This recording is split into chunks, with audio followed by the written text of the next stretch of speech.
No, it is. Going on.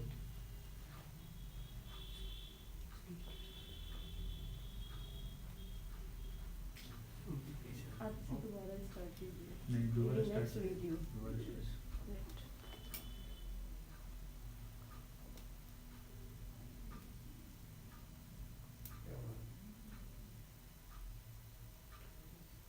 अब सही है ये. ये वहाँ है ताकि इधर आ जाए. अच्छा, अब सही. ठीक. हम सामने. Every year we used to go to Anandamayee ashram, Maa ashram for this Samyam Satta. And this year, unfortunately, it is our batch like that. We could not go there because of this COVID situation. Anyway, I am very happy that they have brought Maa here. So, I'm very happy actually. So, I was feeling that we used to have the blessings of Maa there. We were going there, not to deliver a talk, but there to be in the presence of Holy Maa and to receive her blessings. So Ma, out of all her kindness, so she said, don't worry, I will come there. So it is, I feel that the presence of Ma here. And I will share some of my thoughts as is being prompted now. So every year they hold this Samyam Satta. The word Samyam means well-disciplined. Yama means discipline, well-disciplined, well-controlling. That's the meaning actually. So true to its name, during these 7 days, they observe a disciplined life in the ashram. The matter of food, the matter of prayers, meditation, there's a system is there. So the 7 days, it's a well-regulated, very disciplined life. True to its name, it is really samyam, a week of samyama. So when we go back from there, so you cannot be there for all the days observing samyama. So when we go back, how to bring about, how to incorporate that discipline, how to follow that in our day-to-day life. That is what I propose to,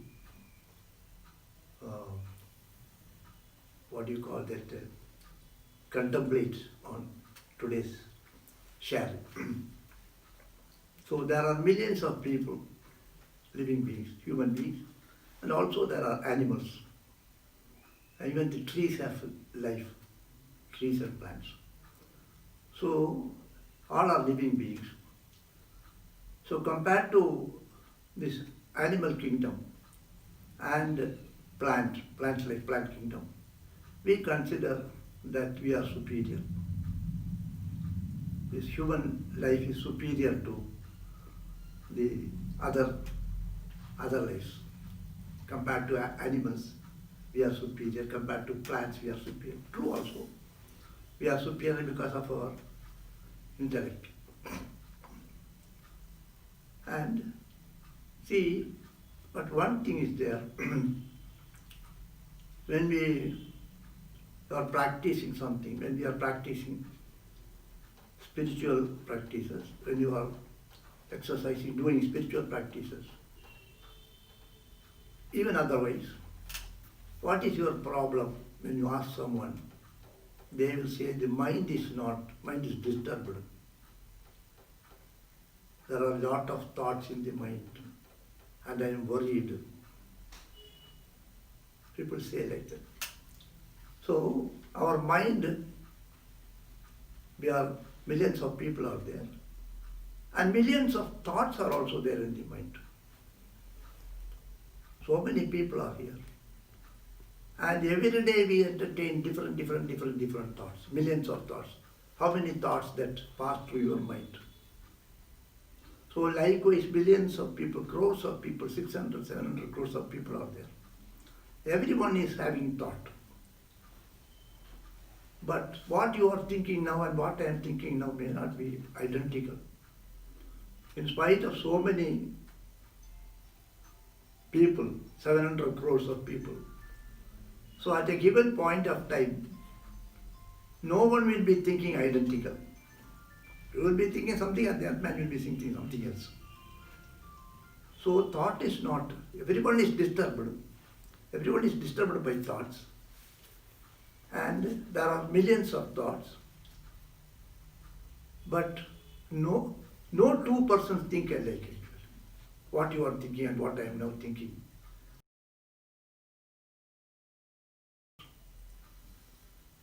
But our ancients have found out there is one common denominator. One thing is common in all of us. One thought is common in all of us. That is even common in the animal life also. Maybe to some extent in the plant's life also. What is that common thought we have? The common thought we have is, no one wants to be unhappy. No one wants sorrow in life. So there is a constant thought that I should not have any problem in life. I should not have dukkha in my life. Dukkham ma bhut, sukham me bhuyat. Let there be happiness in my life. I want to be happy, let there be happiness in my life. May I not have any sorrow. This thought, both are one and the same, or if you take it as two thoughts, these two thoughts are the baseline of all other thoughts. All our thoughts are built upon these two thoughts only. Whatever thought that you are entertaining, anybody entertaining in this world, including the animals, I should not have sorrow. May I not have any problem in life. May there be peace. Let me have happiness. That is the common thought behind, or the substratum behind all our thoughts, and then the resultant activities. All the activities are oriented to achieve this twin objective of dukkham ma bhut, sukham me bhuyat. So all our activities are centered around this only. You think about this. All our activities, whatever we do, is this only. The Shastra puts it in different ways, but there is one common statement. Ishta prapti, anishta parihara. I want to achieve something which I want. I don't want certain things. Sukham me bhuyat, dukkham ma bhut. So these are the two fundamental things. And all our activities are centered around this. So to achieve this, to make myself happy, to get rid of any pain or sorrow which I have, I do various activities. Everyone is doing activity to achieve these two ends only. And they have a concept, if I get this, I will be happy. If I get good food, I will be. A hungry man thinks I will be happy if I get food. So then you want a place to sleep. When you have a place, then you need a little more comfortable place. Even the dog, I have seen, they go and they pack a small pit and then comfortably sleep there. So all our activities are towards this goal only. So Since we want certain things to make ourselves happy. So there are physical needs, bodily needs. You want a comfortable food, you want good food, you want place to sleep. So like that for all creature comforts, bodily comforts, you need certain things. So we want to acquire those things. The Shastra puts it as artha, to acquire these artha materials which you consider will make you happy. God, that you are working to acquire, to achieve, to earn those materials, maybe money or house or anything, physical things. Artha sambhadana, artha arjana. We acquire those materials, money, and that is the wealth. Wealth to make ourselves happy. We consider that wealth will make us happy, and then we acquire it. Then there are emotional needs. We have emotional needs. I want that somebody should recognize me. I want you to look at me with a certain amount of love. You should speak to me sweet words. Emotional needs are there. So there are intellectual needs, there are emotional needs, there are physical needs. So all these things, all our activities are oriented towards this. And then, so we are satisfying ourselves, the person, by acquiring all these things. And the animals also do the same thing. But you find that there are also certain conditions, in certain situations, we like to sacrifice those comforts to make another one happy. You find that you become happy when another person becomes happy. For example, the mother is there. The mother will be happy when the child becomes happy. If the mother is having something precious to eat, and if the child wants it, she may share with the child. Or sometimes she will give it also. Sometimes we we sacrifice our comforts to another person. And when they become happy, you become happy. So, initially our life is centered around one's own physical presence, one's own person, one's own personality, one's own requirement. You want to make yourself only happy. Then you find some little expansion. You want to make your family happy. You want to see that your son is happy, your wife is happy, your mother is happy. So little we share actually. So initially the individual is an ordinary human being. Normally he is self-centered, otherwise we call it as selfish. He wants to make him happy. All his efforts are to make him happy. And a small percentage he wants to make his soul, he identifies with some other people. Few people around him, maybe his family members, he identifies with them. And if they become happy, he becomes happy. A father identifies himself with his son. The father considers that the son is part and parcel of him. He considers that he is me only. So if he wants to make the son happy, he will sacrifice everything for his son, for his daughter, for his wife, for his father. Sometimes some other people.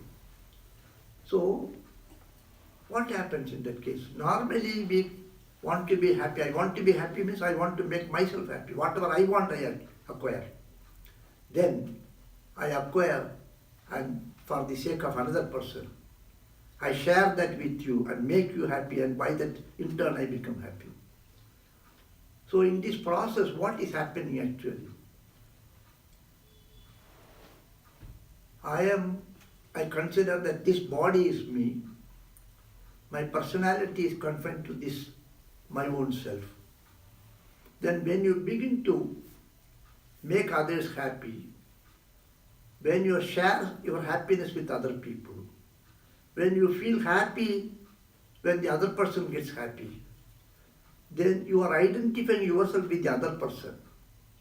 If your son is happy, you are happy means you have identified yourself with the son. So you have expanded your personality to include your son, your daughter, your wife, your people around you. Otherwise you cannot be happy. Your happiness is my happiness means I have expanded myself, or I have included myself, included in myself you. You are included in my personality. I have expanded my personality to include you. I am moving my personal level to little expansion, and my personality expands to include the people of my family, people on whom I have love and affection. So you are moving from personal to little more. You are expanding that person actually. Now, for example, you consider there are people, social workers, patriots, and those who are others, those who are working for the society. They sacrifice many things, and they want to help the other downtrodden. They will go and help the downtrodden. The social workers are there. We are going to the leper colony and serve the leper. Why should you serve the leper? What makes you to serve the leper? Why should you run a destitute home? Why should you feed the other man? You earn food, you earn money, and then do charity to the other person. Why should you do charity? We gain happiness. We become happy if you get money. And equal amount or more happiness you get by sharing with the other. You are doing a charity. Nobody will do a charity if happiness is not there. Why should I do a charity? Why are you giving food to the other person? Why should you spare that? We do the charity because the charity brings happiness. The earning, the acquisition of that wealth, the money, the food, has given you happiness. Maybe more than that happiness you get by giving it to another person. So all the charities we are doing, those who are doing charities, those who are doing social work, those who are serving the other people, why should they do it? Because they get happiness by doing that service. Otherwise they cannot do. If they do it, then a nurse may do a service to a patient. She is doing because of the payment she is getting. In the Ramakrishna Mission Hospital or in our hospital, when a Swamiji goes and serves a patient, he is not getting a salary. He considers it is my duty. This will give me some other benefit. So he considers that service will bring him something greater than the ordinary happiness. So you, by sacrificing those things, you are getting a higher happiness. So indirectly what it means actually, you are expanding your personality to include the other thing. My happiness was limited to this body first. My happiness was limited to my mind and this mind and this body. But now the happiness of the other mind, the other body is also my happiness. That means I have expanded myself to to include every one of you. If I serve all of you and if I make you all of you happy and sacrifice my happiness to make you happy, it implies that I expand myself to include you. So this service to others, this type of seva, all social activities, are not just we are doing it for the sake of upliftment of those downtrodden. When the spiritual seekers do these services, it is not an upliftment of the downtrodden. It is your own upliftment actually. You are lifting yourself. Your personality you are expanding. You are moving personal to the impersonal. You are expanding your limitation. From your limited body limitation, you include the other bodies also. You are expanding yourself to include a bigger area. So likewise you can keep on expanding it until you expand yourself to the whole universe. So this is the secret of all the rituals in the Vedas. All the Vedic rituals. The Vedic rituals are yaga yajna, that is very difficult for us to understand. So the Shrauta Karma, call it as Shrauta Karma. So when it comes to the Smriti, the rituals mentioned in the Smriti, our normal rituals. For example, we are doing in our house birthday, we have some puja and other things. And then somebody dies. So the Pitar Karma, the birthdays, marriage, and other small festivals in our life. And other functions, rituals, and religious functions. In all these things, one thing is very common. You should feed people. You should give them some gift. Charity is a common thing in all functions, all celebrations. Charity is the common thing. Birthday means what? You have to, the children will be asked to give chocolate to other children. In the olden days they used to give something else. They used to give rice, they used to give paddy, they used to give banana. So from the birth to death, whatever functions we do, whether it is a birthday celebration or the Antyeshti, in all these things, in between whatever we have, in all these things, charity is a common thing. What is charity actually? What gives us happiness? The money which you earn, that gives you happiness, that you share with the other person. You give it to the other person and become happy. So, all the charity is indirectly making the other person happy. And you are making the other person happy so that you become happy.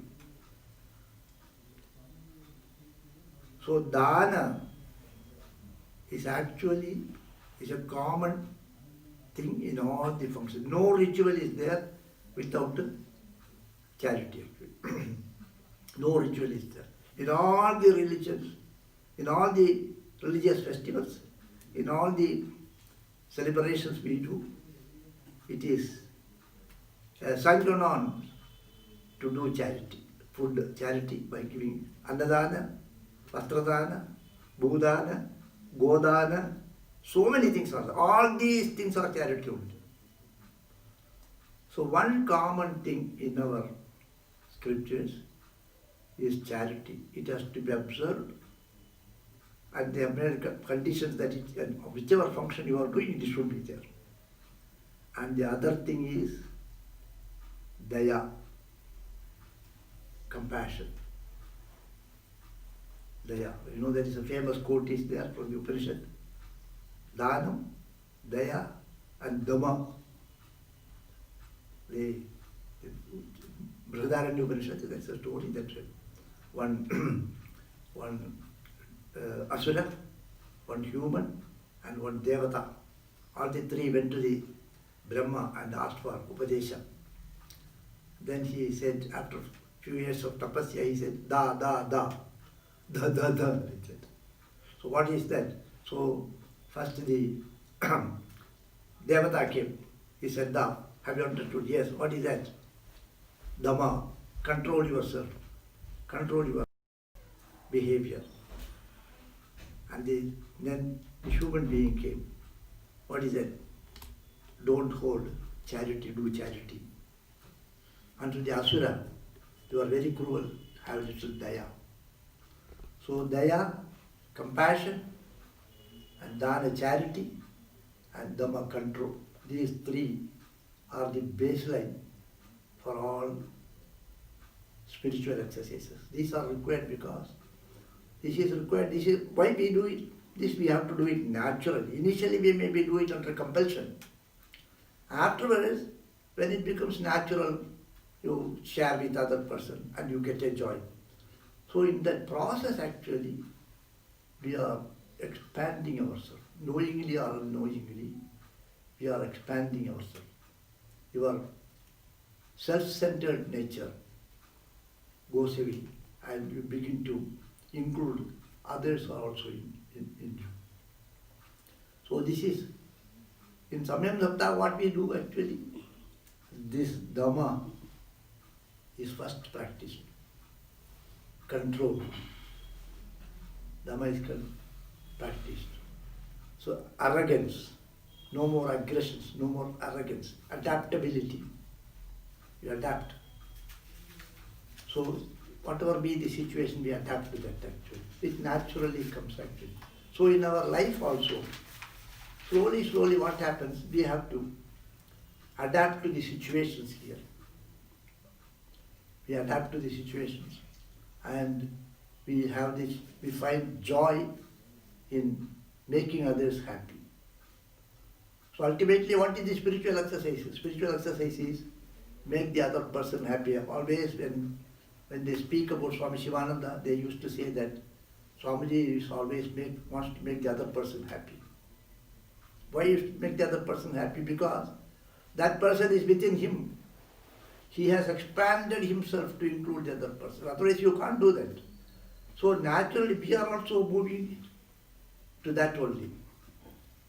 So ultimately this exercise, this samyama can be confined to this actually. Expanding your personality to include the other person. Expanding your personality to include the other person. So, my happiness, your happiness is my happiness. Your happiness is my happiness means a lot of sacrifice we have to do. That is what is called samyama. In order to make you happy, I should throw away unwanted aggressions, unwanted desires in my mind. I should accommodate you. Normally what we don't want to accommodate other person, I want to assert myself. So this assertion normally goes, I accept you as you are and allow you to do also. So we have a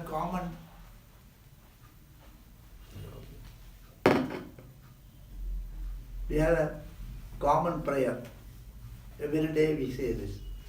Sarve bhavantu sukhinah, sarve santu niramayah, sarve bhadrani pashyantu, ma kaschit dukkha bhag bhavet. So what is the prayer? Sarve bhavantu sukhinah. Let all be happy. Let all be comfortable. So it is a prayer and it is also a meditation. So I will do only such things to make everyone comfortable. Sarve bhavantu sukhinah is not only a word to be uttered. It's not something you chant and go.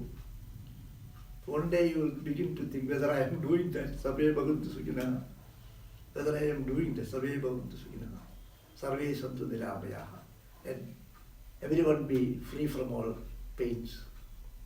Amaya means disease, pain. Sarve Bhadrani Pashyunti, let everyone behold good things. Ma Kaschyate Dukkha Bhavet. No one should have pain in their life. So I will not inflict pain in others. I will not make you unhappy. I will not hurt you. So these things comes because you contemplate this is only one thing is there. Unless you expand yourself to include the other person, it is not possible actually. In a family, the mother expands to include the child. I often quote a mantra, the father, when they do the namakarana of the child, they say, Angad Sambhavasi, from a very part of my body you are born. You are me only. Likewise, we consider that everyone is part and parcel of me. And the Upanishad, they say, Aham Sarvam Abhavat. I am only everything here. Everything is me only here. Everything is Ishvara, is okay. Same things only, everything is me only. Whatever I behold, it is me only. So, so this, you are expanding yourself. So, Sarve Bhavantu Sukinaha means, I will let everyone be happy. So, when you go back from here, what we have to do, we will do this. Sarve Bhavantu Sukinaha. I will do only such things to make others happy. I will not do anything to make you unhappy. I will not cause pain to you.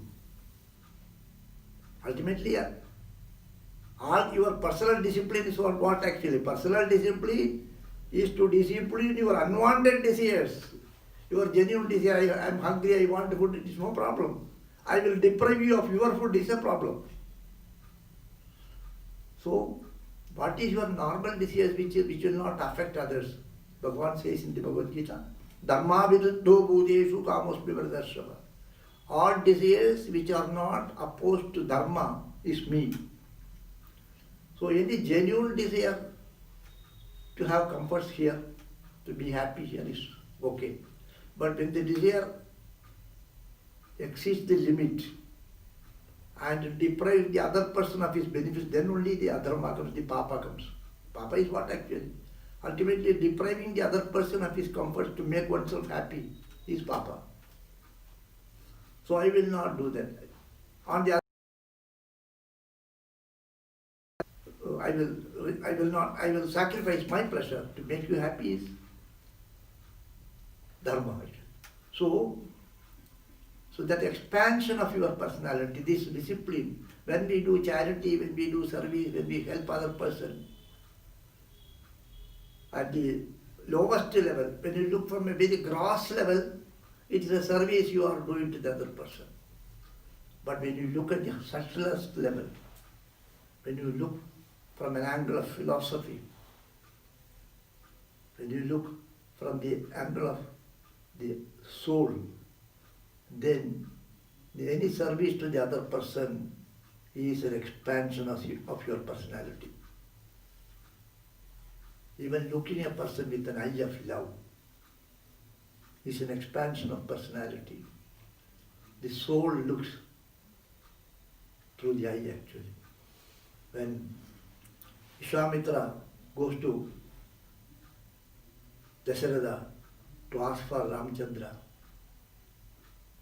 they ask, what can I do for you? Then he says, Maitrena chakshusha yikshasva. You see me with an eye of love.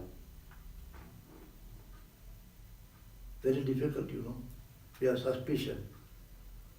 So people think Veda speaks big philosophy, small things they say. So one of the mantra I want to read from the Vedas.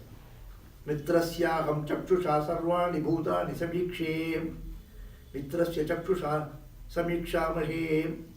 Mitrasyaham chakshusha sarvani bhutani samikshe. Maybe look one another with an eye of love. Maybe look at one another with an eye of love.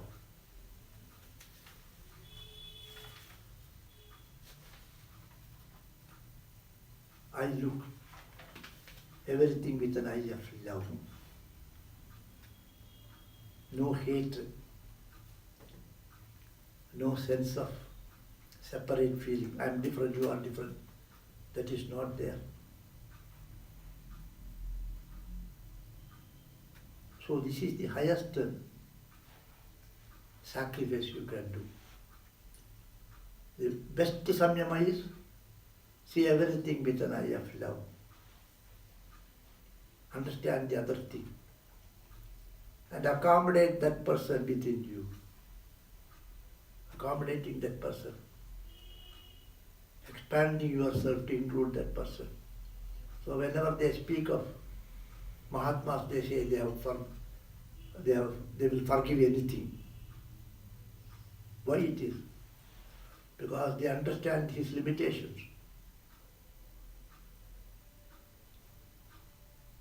And in the another, Ma Brataram Vikshan Susaramutaswasa, in the Shukla Yajurveda it comes in. Ma Brataram Vikshan. Let not the brother hate the brother. Let not the sister hate the sister. Let not the brother look with an angry eye.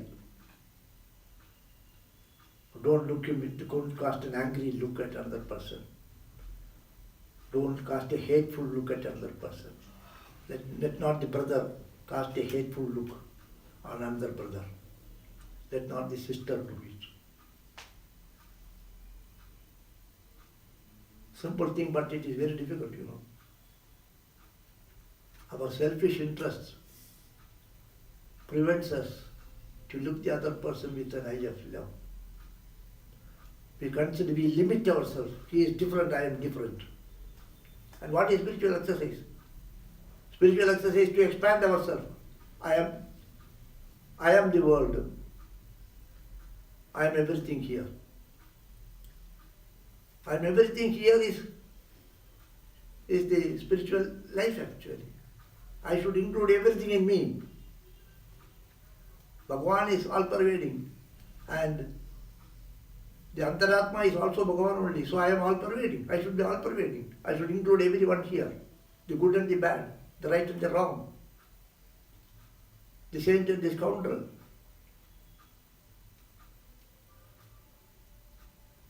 So that is actually samyama. All these small samyama ultimately takes you to that level only. When we control all these things, what we are controlling? We are controlling our ego. We are thinning out that ego. Ego, my assertion that I am so and so, goes away. You are included in me. The worst scoundrel is included in the saint. So in the Bhagavad Gita also we have when Bhagavan speaks about the Bhakta Lakshana, in the 12th chapter, Adveshta Sarva Bhutanam Maitra Karuna Evacha Dharma Modira Shankaraha Samadukka Sukakshami Adveshta Sarva Bhutanam. No hatred to anybody. Adveshta Sarva Bhutanam. No hatred. Dvesha is not there. Then what is there? Maitra. Maitri Bhava. So this is a human requirement actually. And it is not big philosophy. This philosophy is there everywhere. Everyone knows this actually. But it's not applying to the full extent. Little it is there. You know, I used to think about it. During the last century, there were 2 world wars, World War I and World War II. The damages caused by the war was such that those who have seen that, those who saw that damages caused, the pain inflicted on others, they thought this should not happen again. Then they all came together and constituted an organization, which is, we call it as now United Nations Organization. What for it was constituted?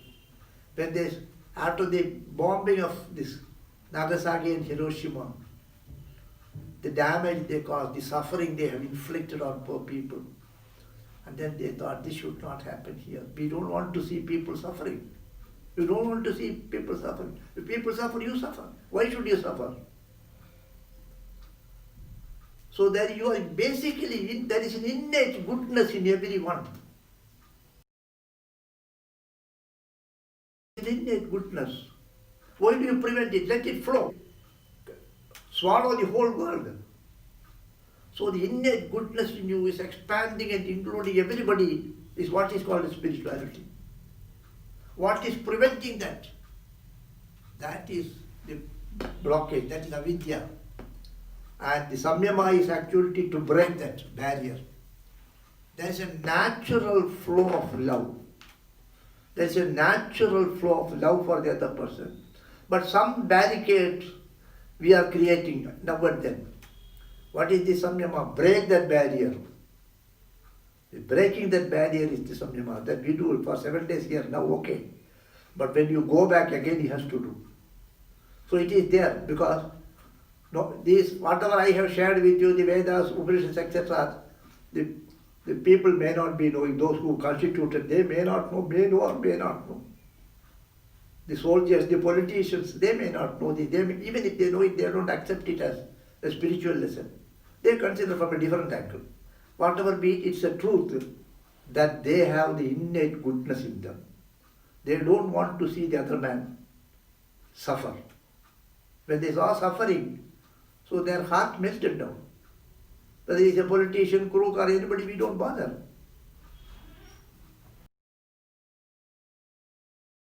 Why it is not flowing out every time?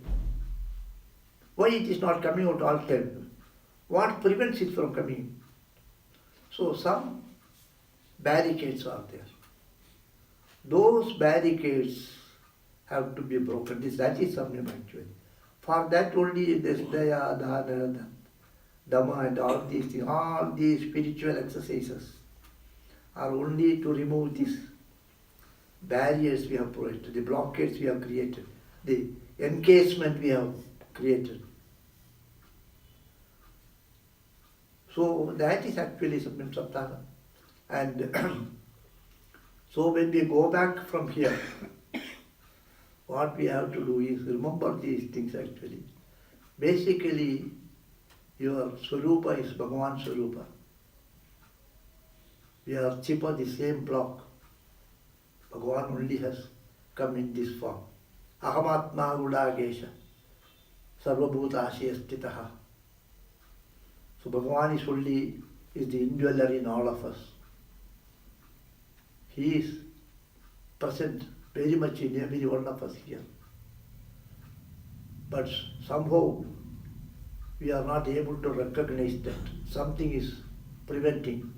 But now and then he tells us, he whispers into our ear, hey, you are not this personality, I am you. He whispers in our ear. So, one day with the grace of Bhagavan, with the grace of Gurus, with the grace of Maa, somehow that should come from within. No, I should expand myself. I should expand myself to include everything here. I should realize my own real nature. I should move from this person to the impersonal. I should go beyond this limitation to include everything here. Let me expand. This, in the Upanishad, they call it as Bhuma. Bhuma. Bhuma, Bhuma Vaisukam. Nalpe Sumasti, Bhuma Vaisukam. So, really my nature is Bhuma. I am not this limited entity. I am the supreme reality. So, what makes me to think like this? I am limited. Those blockades. May the grace of Guru, may the grace of Maa,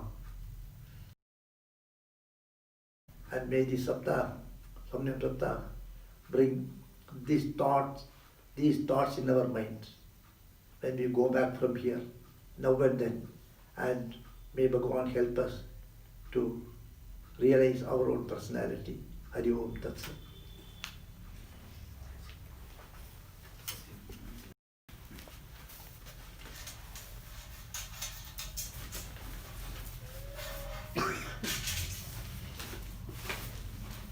Oh, all these things you brought them. Line is going. Okay. It's also part of life. Yes, sir.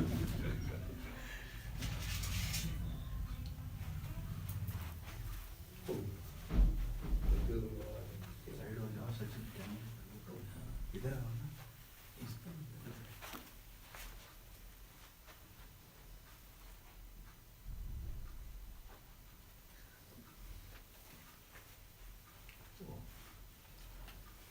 तो कर लीजिए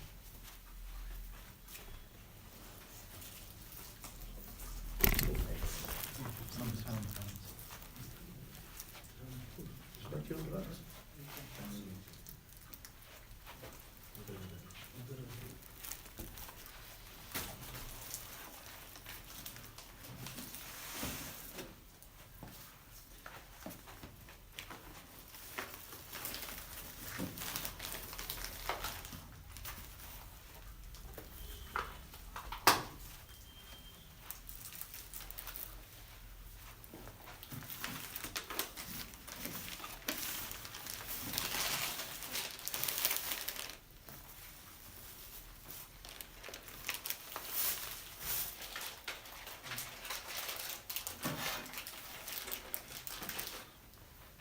Oh, Thank you, sir. so what is it?